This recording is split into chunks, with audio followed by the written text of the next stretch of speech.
Bu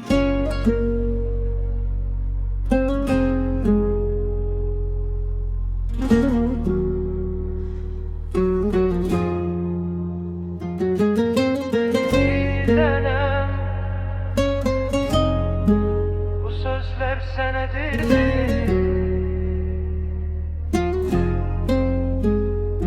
Gözüm seni aktarır her gece her an. Adını pıçıldayıram sakitçe aman. Seninle değişti bu dünya mene. Sen gelenden yüreğim döyünür yine. Ellerin elimde olan da tamam. Hiç ne lazım değil sen yeter canım. Bir denem itirmerem seni hiç vak. Sen benim en güzel tesadüfümsen bak. Sözlerim az kalır seni anlatmağa.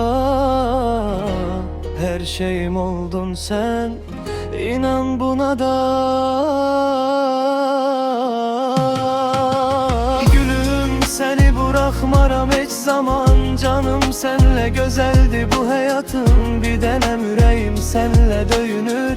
Beni bırakma kal yanımda daim. Gözüm yalnız seni görür bu yürek. Sözlerim senedir başka ne gerek. Sevgi budur seni sevmeyi bile. Sen benim her şeyim sen bu dünyada.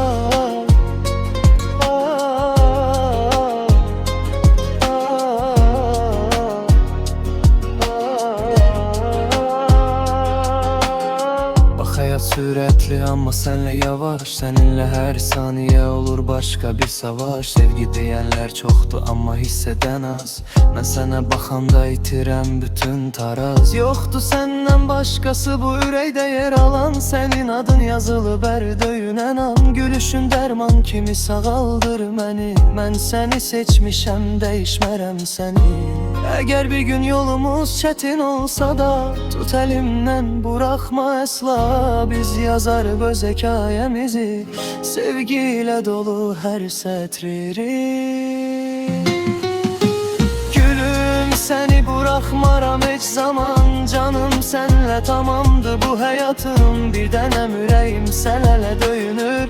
Beni bırakma kal yanımda daim. Gözüm yalnız seni görür bu yürek. Sözlerim senedir başka ne gerek. Sevgi budur seni sevmeyi bile. Sen benim her şeyim sen bu dünyada.